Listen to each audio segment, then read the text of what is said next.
فضيحه طامه كبرى واقعه دابا.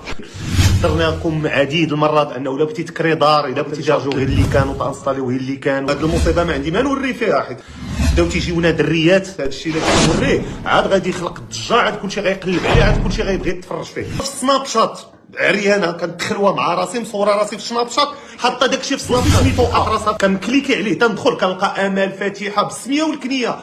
سلام. من بعد ما خرج امل راغب بواحد اللايف اللي كيحضر فيه كاع الناس اللي كيتيليشارجيو لي زابليكاسيون ماشي من مواقعها الرسميه، لان تقدر تكون هاد لي زابليكاسيون حامله فيروسات اللي تقدر تخترق الهاتف ديالك، وبالتالي كتكون فريسه سهله للمخترقين. يقدروا ياخذوا تصاورك اي حاجه في تليفونك، التليفون ما كيبقاش ديالك. وهادشي اللي وقع مؤخرا للبنات اللي في المغرب والجزائر وبصفه عامه الناس ديال الخليج.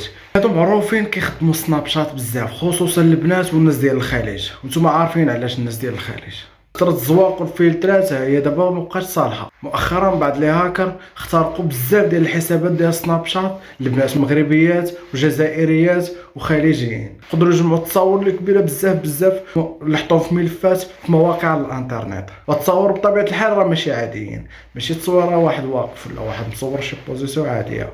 التصاور راه مخلين به الحياه الزبط والصيف والبحر، طبيعه رابعه.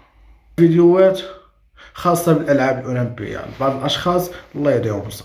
القضيه راه ماشي جديده، هاد القضيه كانت من شحال هادي بصح ملي خرج امين راغب في هاد اللايف انتشرت هاد القضيه ولا كلشي كيهضر عليها. اما هاد القضيه راه كانت من شحال هادي. هادشي علاش الا كان عندك واتساب جي بي ولا اي واتساب ولا سناب شات ما متيليشارجيش من الموقع ديالو الرسمي ولا من بلاي ستور ولا اب ستور، انت الهاتف ديالك معرض 99% للاختراق ولا 100%، لانه هاد لي زابليكاسيون كيبان لك انت فيهم خير بصح الجانب الاخر شر.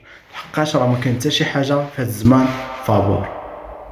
اللي بغيت نقول لكم حداو راسكم لي زابليكاسيون اللي كتيليشارجيوهم من مواقع اللي ماشي رسميه، من جوجل، تيليجرام، والى صيفط لكم شي رابط اللي شي واحد ما كتعرف صيفط لكم شي رابط ولا شي حاجه، حاولوا تجنبوا داك الرابط ما تدخلولوش، لانه يقدر بداك الرابط يدخل لك فيروس لتليفونك وبالتالي تليفونك يولي ماشي ديالك. هادشي ما كان معكم يوسف.